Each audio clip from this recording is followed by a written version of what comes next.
It's party time! Viva Pinata, filled with fun. Filled with fun! Don't enjoy them all. Viva Pinata, filled with fun. Filled with fun! Viva Pinata, don't be enjoy.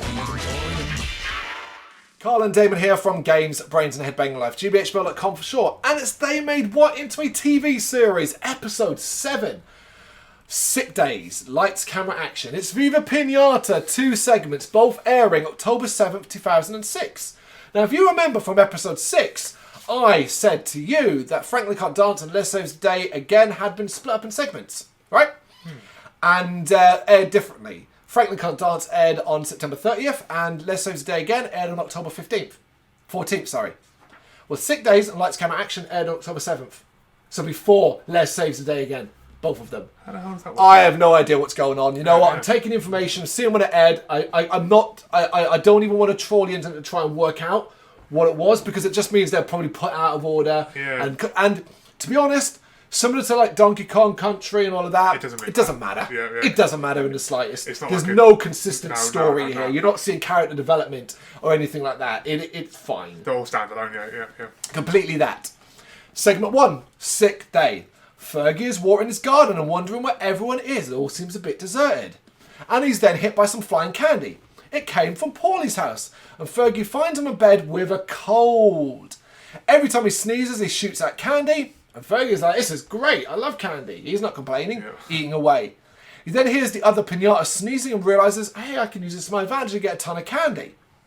Langston has arrived at Franklin and telling him, look, you're too sick to go to a party, you're not going, and his candiosity is too low. Fergie talks to Langston and realises that he can avoid a party too if he's sick. He's like, I just need to be sick and I won't have to go. Fergie gets all the sick pinatas together and offers to take care of them in his home. However, we know it's a ploy so he can get sick and avoid the party. However, his attempts to get sick don't seem to work, and he starts to get frustrated with the demands. He's kind of running around licking their bowls and letting them sneeze on him. It's a bit gross, really, to be told. But also they're incredibly demanding, all wanting different things and stuff like that. It's a lot of hard work looking after sick pinatas, which I acknowledge from the game. Yes. I think sick pinatas a lot of the time, unless it was one I spent ages getting into the garden, Not worth it. just let him go, Yep. let him go. There is a knock at the door. He answers, and it turns out it's everyone else also sick. The work gets harder and harder, even if Fergie is enjoying the candy. But the demands are getting too much, and as night falls, Fergie realises, look, I'm not getting sick here. Langston then arrives and reads his candiosity, discovering that he's ready to go to a party, because obviously he's been eating all his candy. Yep, you are ready to go to a party. He's going to be sent to a lot of different parties the next day because nobody else is available. So he's going to be in for a rough time. And obviously Fergie being, I suppose we could argue that's one thing that's consistent. Fergie's refusal or denial of wanting to go to a party. Yep. But he does wonder why he's not sick. He now comes up with the idea of not eating any more candy. And then it then goes into a horror scene. Yeah. Well, I was like, what the hell? He's outside, there's moonlight over the hill, and he has to watch in horror as sicker pinatas approach over the hill like zombies. Yeah, like zombies. Like that kind of thing. Even the music is like over the top. Fergie tries to keep them out as they burst in and sneeze candy all over the place, and then obviously inevitably some of it's going in his mouth. He then barricades himself in a closet and ends up sneezing up some candy. The next day, Fergie wakes up in the closet and realises that it's quiet outside. He thinks he is saved, but opens the door to find the house is covered in candy. And he can't resist and starts eating his way through it. Obviously, after we see he's completely massive and Colin Langston pretending to be sick. However, Langston is directly behind him and takes Fergie to the party launcher. But when they get there, Fergie gets saved by the fact that it appears all the parties have been cancelled completely because of the, obviously, what is a pandemic going on. I was a bit like, okay, all right. Star predictions. Yeah, 2006. Then Langston sneezes, and the episode ends with Fergie having to care for all the pinatas again. So, kind of didn't get his way in the end. Yeah, it's fun. I like this one. Yeah, it's good. You know what? Like, often what we're going to have to start doing is, because there's some who say it's alright, it's whatever. If there was any memorable moments from the episode, and for me, this one, the whole concept is fun, I think, in itself. Yep. But them coming over the hill like zombies is the moment I'm going to remember. Yeah. I'm gonna make a prediction Go for the end of this series. This series, what I want, that he Season 1 or the overall? the overall. Okay. That he finally goes to a party and realizes that I actually quite enjoyed this. What was the big issue? So that's what I want for the very last episodes. I don't think that's an impossible idea, you know. Yeah, that yeah. could be something, but I don't know. I think it'll be more like Donkey Kong Country, where we don't really have a finale. I've not looked ahead. No, neither have I. But yeah, segment 2, lights, camera, action. Hudson is complaining about his fame, and the others mock Fergie for thinking he could be famous. Then a horn gets their attention, and a parade of pinatas run past. Ella tells the gang, we have visitors! So they all run down to the beach. At the docks, Professor Pester arrives, but he's pretending to be Hollywood director Reg Upchuck. So you do have to, like I said, you have to just smile and laugh along this. Yeah. He looks exactly like Professor Pester, know. but he's got a cap on. Do you know what I mean? Like a director's cap. It's stupid humour. It's very stupid. And he claims he's making a blockbuster, but has no room for the pinatas.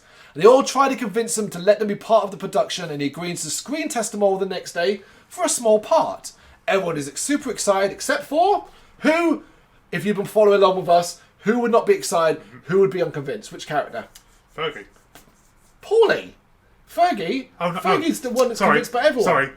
Fergie's gullible one. Paulie. Paulie, Yeah, the sorry. depressed hell. Yeah. Think of him, because Viva Pinata's animal names are different. Fox, The fox. the fox. Yeah, the fox. Yeah. That's it, yeah. Yeah, so he's the one who doesn't believe anything. Yeah. Yes. It's screen test time, and each pinata comes out on stage and tries to impress Reg.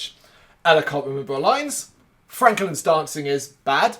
Fergie's emotional piece falls flat. I did like that Fergie went for a dramatic piece.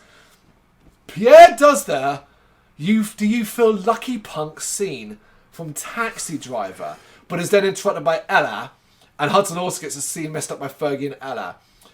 I said to my wife came home after I'd watched these episodes, and I said, I don't get this. Now, I know Shrek, the movie, kind of started this trend of here's a movie, animated movie, that's kind of meant for kids, but also going to throw in weird adult jokes that only adults will get. I did not expect Viva Pinata to start doing that. Yeah, it's a bit... What child has seen Taxi Driver, is watching Taxi Driver to remember that, do you feel lucky, punk? It's just weird. Yeah. And I can imagine like parents sitting there while their kid's watching on the TV, and maybe the parents doing some work or whatever, and they hear that and they look at me like, huh? Yeah. Like, it's weird. I'm not a big fan of it because it's kind of been played out. What was clever and original in Shrek has been well and truly played out. Now, bear in mind, this is 2006, so, you know, we can't judge it by today's standards. No, of but it course not. felt really odd. I mean, Taxi Driver came out at what 70s. 70s. Yeah. So it's not like, you know, they're trying to promote... Yeah, it's not a modern So, thing. yeah, so exactly. It is an iconic line. Of course. You know? Wait, no. Hold on. Do you feel lucky? No, that's Al Pacino. Yeah, that's Scarface. No, that's not Scarface. That's oh my god, we're getting the wrong movies here. This is Dirty Harry, Clint Eastwood. Oh yeah, no, yeah. Of course it is. Yeah, Dirty Harry. Yeah. Not Taxi Driver. Yeah. Wait, what's the one? Wait, is Taxi? Right, help us in the comments here.